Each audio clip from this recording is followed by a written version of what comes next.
That might have been from Brian Marvin's, the truck we call the Redneck Rally. It's a dent side F-250 Highboy that you're going to see later. We're going to put a Sniper fuel injection setup on it. It's got an FE that's a 428 cubic inch variety, and it's got a 352 head on it, so it's what they affectionately call the poor man's Cobra Jet.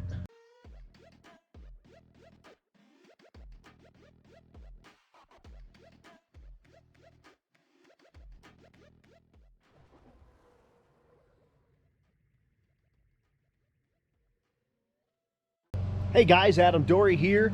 Just did a video yesterday. I'm going to try to get you one today. Kind of a bittersweet day here in the household. Stevie's 1964 Rambler Classic 770 with an inline 6 and automatic, and it's a four-door. Bam. She sold it, and so we are actually going to deliver this to the new owner. That was part of the deal, is you know, drive it here to prove it's good enough to do this, and I'll give you the money for it. Hit the key, and it's got an electric fuel pump, and the crappy fuel filter is leaking, which is the best thing they do.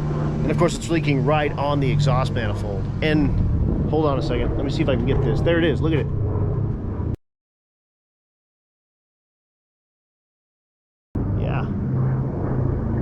Very cool. This thing's been flying around all weekend. B17. It's hard. I don't think I can zoom in on it, but super sweet. Yeah, it's neat. Radial engine. But anyway, like I said, this is kind of the last time you'll see this, but just wanted to do a quick get the thing back on the road and deliver it to the new owner, so you'll see a little bit of that today. So I'm just going to jam a fuel filter in this. Just get you one of these. It's cheap plastic and it's clear, so you can see what's going on in there. That's kind of the idea with this crappy one, but it's got rubber seals on either end of this glass, so those change. You can, you know, thread them in and tighten them up, but it's just going to leak, and the exhaust manifold's right there, so it just doesn't make sense. Just throw one of these in here, throw that thing in the trash. So the fuel line's like super duper rock hard. So I'm going to go ahead and toss some new fuel line at this thing. All right, joyous day. I have some 5/16 fuel line. And then this is one that someone just hacked the stock line up here. So there's no like lumps or anything to kind of capture the hose. Normally I like to double clamp those if I can.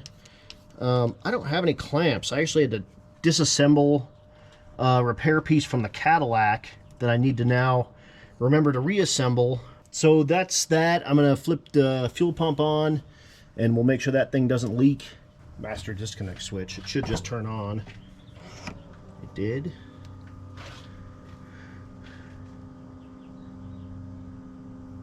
There we go. So that seems all good. Let's just make sure it's not pouring fuel out of the bowl into the engine real quick. That all looks great. Oh, it is a 2-barrel for sure. So you got that going for you, which is nice. Manual choke. Squirters and everything are great. So this thing probably will just fire up once there's enough juice in the battery to turn it. Okay, so just like an amateur YouTube sensation, I was like, you know what, I wonder what it'll do if I hook the jump box to it. And hook the jump box to it and hit the key, and literally it just, this is it. Came straight to life, no problem. Just purring like a kitten, this thing. It's not gonna win you any races, but the thing's probably gonna last 40 more years, no problem. So just sitting in it, check out the oil pressure. Almost 75, it's cold, but it's pretty solid. This thing's cool. It's a classic 770. Clock doesn't work. Stereo, I think, works. No, it doesn't. but that's all transistor, folks. I don't know if you get it. Lighter. All this stuff seems to work, and the wipers work. They're not connected right at the moment because it just had a windshield put in it. They're back here or something in the trunk. You can see the arm moving there, but this has vacuum wipers.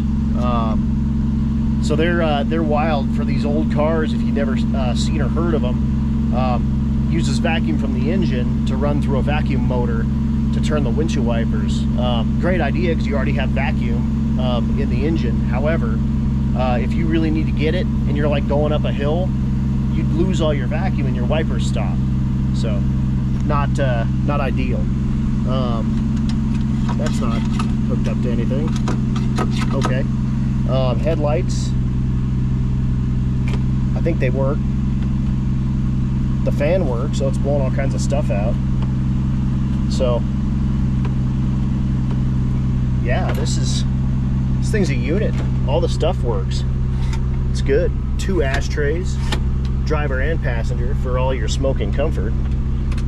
I guess that doesn't open. Just gonna let this thing run up a little bit, build a little bit of heat, and charge up that battery a little bit, and we'll get this thing sold.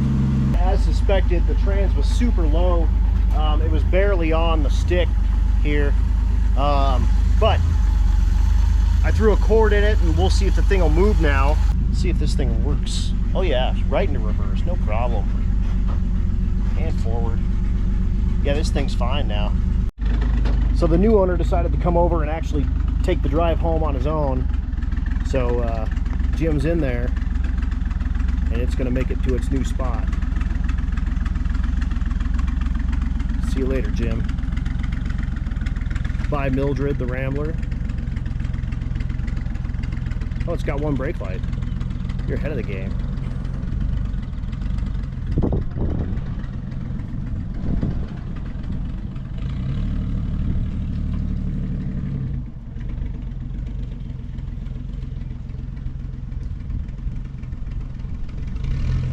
It's at its new home.